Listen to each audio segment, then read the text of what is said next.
Hello everyone, welcome back to the official channel of IMU International. The IELTS listening test, you'll hear 4 recordings, and you have to answer 40 questions. Remember, you only hear the audio once. Let's get started. Now turn to Section 1. Section 1. You will hear a conversation between a male clerk in a hire company and a woman customer. First, you have some time to look at questions 1 to 5.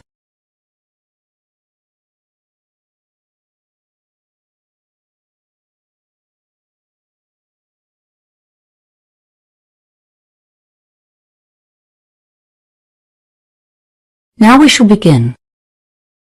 You should answer the questions as you listen, because you will not hear the recording a second time. Listen carefully and answer questions 1 to 5. Hello, welcome to Harry's Hire Company. How can I help you? Oh, hi, yes.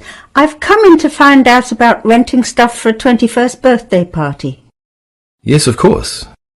First of all, what date is the party? It's next Saturday.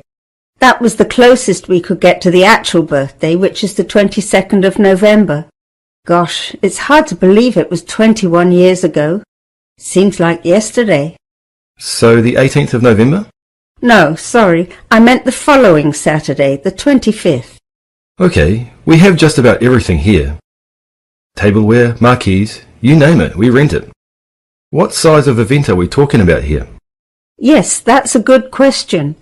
We were planning to have about 40 people, but you know how these things grow, and it went up to 60 at one stage. I think it's back to 55 now. Yes, that's right. It was all getting a bit out of hand. Okay, and what kind of catering and entertainment are you having? We can help with entertainment hire too.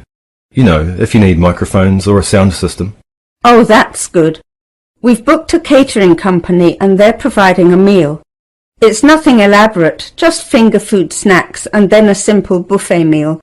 So we'll need all the usual dinner plates and bowls. I suppose 5 dozen of everything. Oh, and knives and forks too, 5 dozen sets. We won't need any cooking equipment because the caterers will do that. And they're providing tea and coffee as well. I see. And do you need any tables or chairs? Well, not tables because we wouldn't have room for them. But I suppose some extra chairs might come in handy. What type do you have? Come over here and I'll show you. We have a couple of different kinds. We do have the folding wooden ones, like these, but the most popular ones are just those stackable plastic garden chairs. We rent a lot of those. Yes, the plastic ones look great. Maybe 40 of those. Okay. I'm making a list here as we speak. Was there anything else? Oh, do you want small or medium glasses? People generally want both sizes. Yeah, better get both kinds. 4 dozen of each. And what else? The caterers are supplying a punch bowl, so that's okay. Oh, I know. What about 6 ice buckets for keeping the drinks cold? We're providing all the drinks because I have a friend who's helping us with that. I suppose this is going to get very expensive. Before you hear the rest of the conversation, you have some time to look at questions 6 to 10.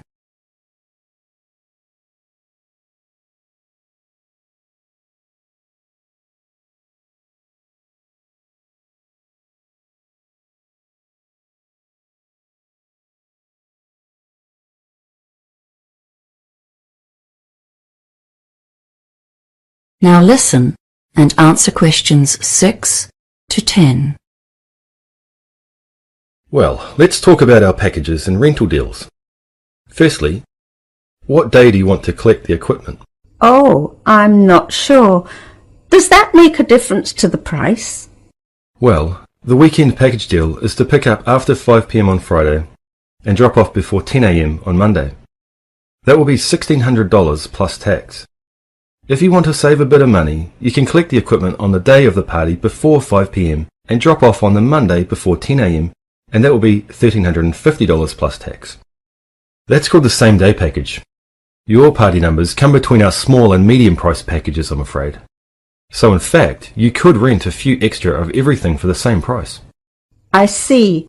Well, we're not inviting more guests. I think we have quite enough already. Are there any other hidden charges with those packages? No, not really. But if you want us to drop off and pick up at your house, there is an extra home delivery charge of $50, provided you live within 10 kilometres of here. Oh, and if you want to take out breakage insurance, that's a $60 flat fee. Otherwise, you pay for every item you break at the replacement cost. Wow, so how much is that then? I bet that soon adds up. Well, yes, it does a bit. Let's see. Tableware is $3.55 a piece, small glasses are $3.50, and medium glasses are $4.40. Oh, and if you break a chair, they're expensive. $15 each. And you'll be surprised what happens when the party gets going. Yes, insurance sounds like a good idea.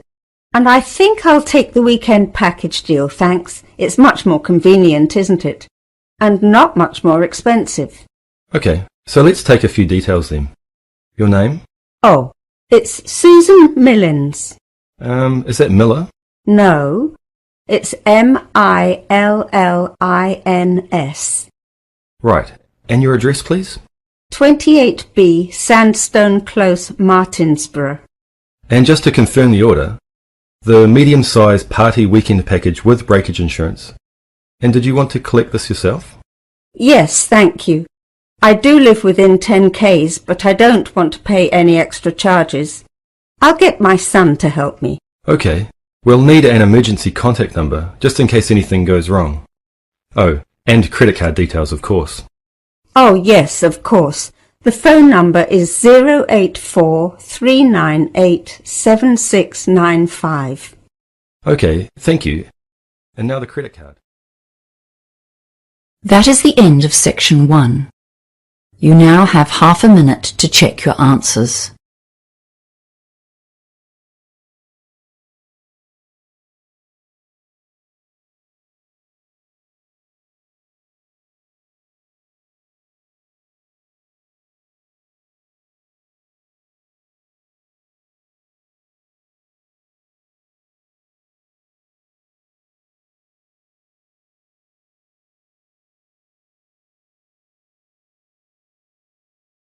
Now turn to section 2. Section 2. You will hear a tour guide talking to a group of tourists who are visiting a cave in Vietnam. First, you have some time to look at questions 11 to 15.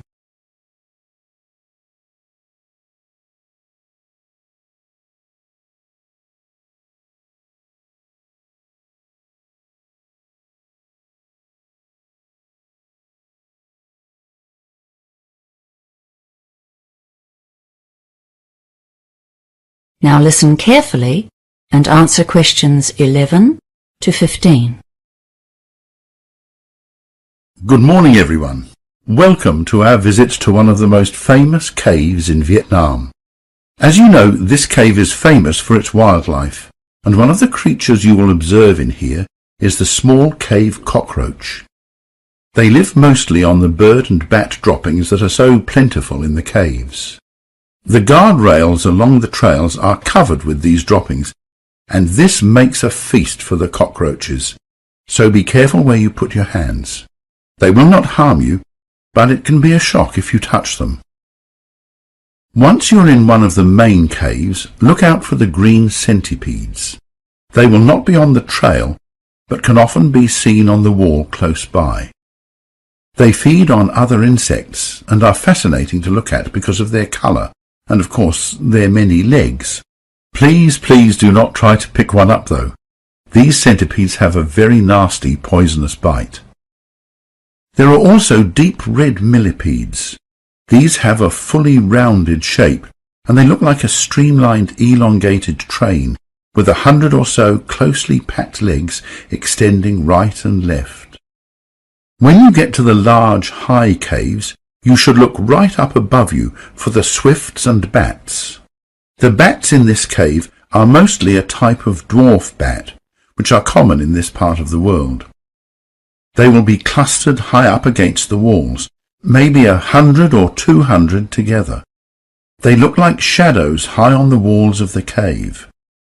They are likely to be very quiet right now, but because there are so many of them together, you will have no difficulty identifying them.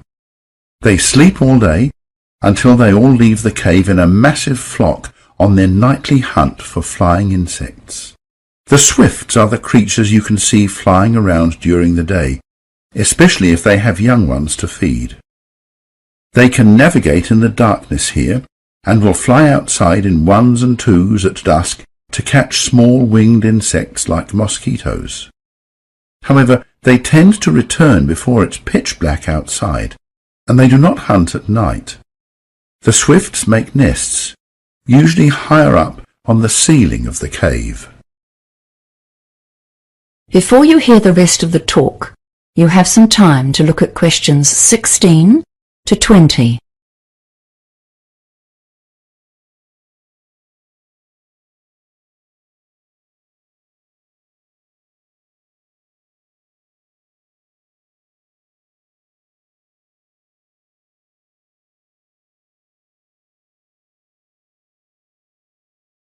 Now listen and answer questions 16 to 20. The paths tend to run around the edges of the large caves. Mostly this is because the centre is a mound of guano, the bird and bat droppings.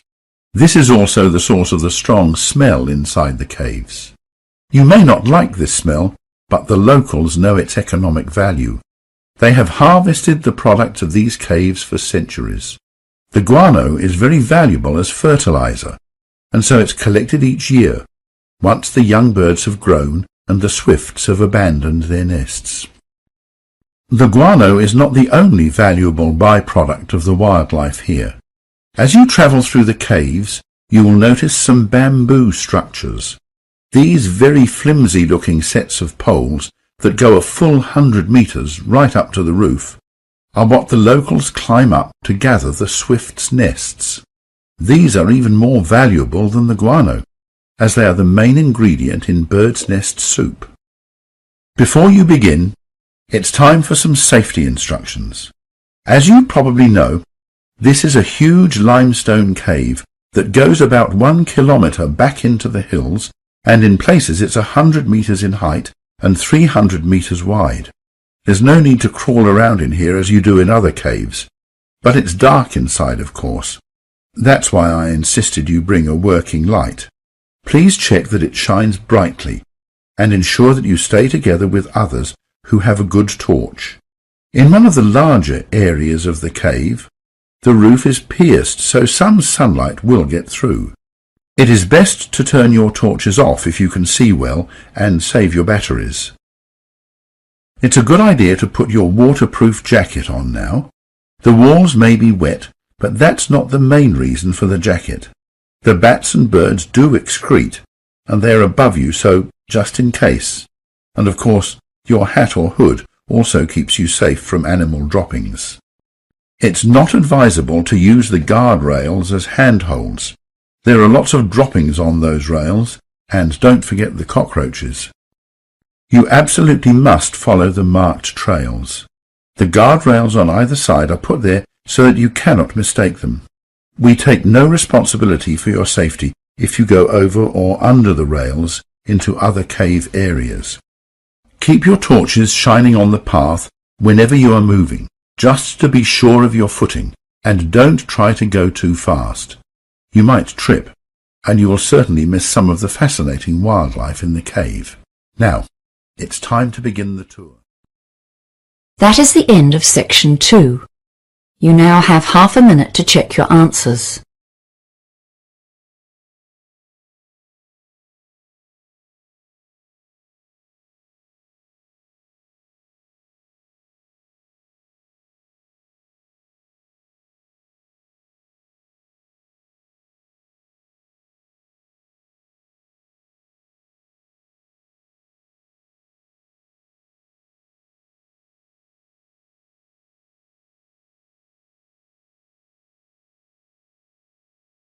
Now turn to section 3. Section 3. You will hear a conversation between a student called Mary and her tutor, Mr. Hadstone. First, you have some time to look at questions 21 to 25.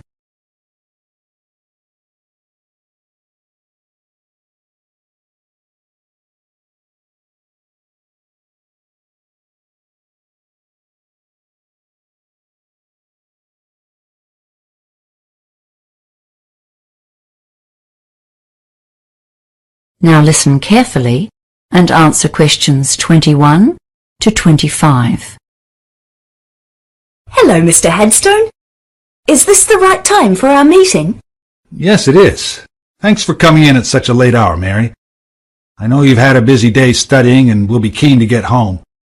And thanks for volunteering to run this project. It's going to help you develop and practice skills needed by teachers today. Field trips are getting more and more a part of school life. So as a student of education, it'll be wonderful training for you. It's really a great opportunity. We did loads of field trips at school, so I've got a good idea of what sort of things we could do. I expect so. But we're here to go through the basics of planning one, and the trip leader carries a load of responsibility. Right now, you're focusing on activities, but your main job is to consider the dangers and come up with ways of countering or avoiding them. There are lots of government regulations you won't have been aware of on your school trips, but they're just a guideline for your own planning. Some of those school trips you went on would have been pretty adventurous, right? Yeah. Okay, and your plan needs to be tailored to the kind of trip you're doing. On a well-planned and successfully led adventure trip, we don't often hear of problems, even though sometimes there's bad weather, for example, that a school party has managed to combat. That's because the leader created a well-thought-out hazard management plan. Ah! I thought I'd just be taking my mates out on a trek. Now it's all paperwork. Yes, well, that's why I called you in. We'll work on this together over the next few days. I just wanted to give you a heads up on what you'll need to think about. There are some aspects that every trip needs to consider. What do you think they might be? Well, heavy rain, or high winds, I guess, and any dangers in the terrain? Yes, we call those the significant factors. And another important one is the makeup of your group. But you don't need to go overboard. There are some kinds of hazard that you won't need to think about at all. Things like hurricanes, earthquakes, radioactivity, or major diseases such as cancer. The official name for those is unlikely events, because they almost certainly won't happen. Before you hear the rest of the conversation, you have some time to look at questions 26 to 30.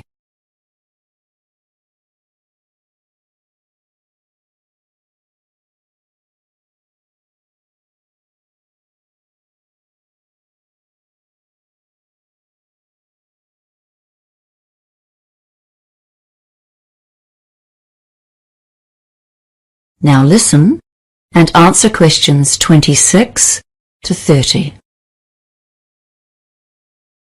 Okay, so let's consider the hazards seen as most likely on a field trip into the countryside. Weather causes real problems. Overexposure to the sun or the cold, even the wind, can have a big impact. And of course, the weather can change very suddenly and without warning. Yes, people can get into trouble in the hills if they don't bring extra layers of clothes and a jacket, even if they start walking on a hot day. Oh, and a raincoat too, of course. What's next then? Well, let's think about possible activities and what you might need. Yes, okay. Well, for hiking, of course, we need a first aid kit. Oh, and a decent topographic map of the area. And we need to make sure that more than one person can read it. I've run into lots of difficulties in the past with people who can't identify even major features, like rivers. And some people have no idea about contour lines. And I suppose a compass, too. You'd need to list those. Then there are things that might be obvious but must be written down and considered seriously. For example, if there's a possibility of falling more than 2.5 meters, that's considered life-threatening. And I'm sure you would be aware of problems near the sea, like tides or high waves, and the trouble you can get into where there's a possibility of an avalanche or a mudslide or a flash flood if you're anywhere near rivers. Yes. Well, I was thinking of an adventurous route for this trip. You know, that's always more fun. And it's such a cool feeling when you've achieved something really difficult. Yes, okay, but then you need to consider who's going to be in your party. Don't go and plan things that are beyond the reach of most people, or you're asking for trouble. You need to take into account the physical strength and experience of the party as a whole. When you make your groups, make sure there's at least one person in each one who's been hiking a few times before. Wow! There's a lot to write down, isn't there? I'm really keen to get started now. Well, good, because there's a lot more detail to consider. For now, I'll just mention 2 more of the common hazards for high school trips in particular. Yes? The Ministry of Education website says don't use inexperienced volunteers. And don't allow student drivers to bring their own cars, or to drive anyone else's car for that matter. Well, now I really have something to think about. Thanks, Mr. Headstone. That is the end of section 3. You now have half a minute to check your answers.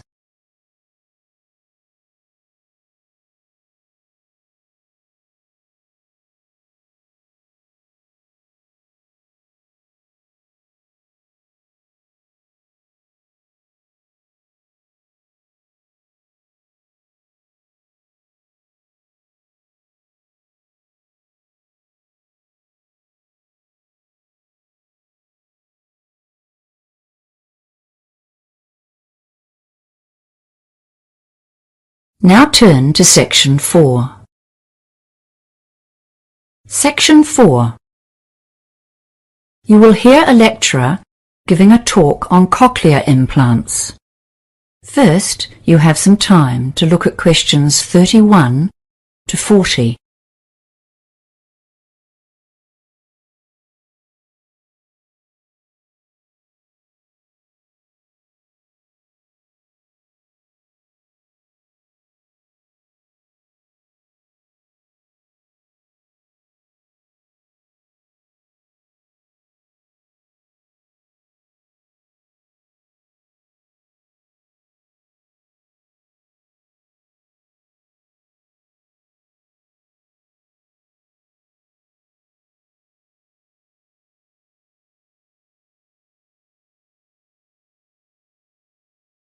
Now listen carefully and answer questions 31 to 40.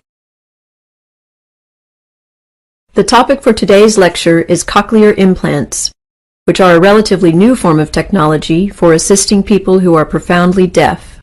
First, let's revise how normal hearing works. If you look at image 1, you will remember that the ear has 3 sections. The outer ear, or pinna, picks up sounds, which are then channeled through the ear canal to the eardrum, where they are transformed into mechanical vibrations. These are sent to the cochlea, or inner ear. Inside this snail-shaped tube, there are sensory hearing cells that have a variety of functions. The outer hair cells make soft sounds louder and reduce the volume of louder sounds. The inner ear cells transfer this information to the auditory nerve and thence to the brain, which interprets the input as sounds. This sophisticated and sensitive process allows us to process a huge variety of auditory input. For those who are profoundly deaf, the system functions poorly or not at all, and the brain does not receive the input it needs to process and interpret sounds. Image 2 shows how a cochlear implant works. You can see that the implant has 3 main parts. The first external part, behind the ear itself, is the microphone, and at the back of this you can see its associated speech processor, which is a tiny computer. This analyzes and digitizes sounds and sends them to the transmitter, which is worn on the head. Those sounds need to be converted into electrical impulses so that they can be sent to the cochlea. If you look carefully at the image, you can see that just under the skin, directly behind the transmitter, is a surgically implanted receiver. This receives the sounds from the transmitter. It converts these sounds into electrical impulses, which are sent directly to an electrode array that is implanted inside the cochlea itself, thus completely bypassing the ear canal. As you have seen, a cochlear implant does not operate in the same way as the ear, nor, in fact, as a hearing aid. In cases of mild hearing loss, hearing aids can be very helpful. They simply amplify the normal sound waves as they travel down the ear canal. However, they generally cannot overcome severe hearing difficulties, and this is where cochlear implants come into play. So, what are the pros and cons of using a cochlear implant? Well, firstly, cochlear implants can deliver significant improvements in hearing for some users, and some people report dramatic improvements in the perception of individual words and sentences over the weeks and months after an implant. However, a cochlear implant is not a magic bullet that works equally well for all users. The sound signals that the brain receives from an implant are quite different from normal ones, and this means that the user has to relearn how to hear. Many users report that speech sounds robotic after a cochlear implant, and the degree to which people can adjust to this new kind of hearing varies hugely with each user and situation. It is important to understand that a cochlear implant is not a cure for deafness and that the user is still deaf. Especially for a child, an implant is a long-term commitment involving lengthy and intensive training. The user must learn to reinterpret sounds and will likely need to augment this with speech therapy so that people in the community can easily communicate with them.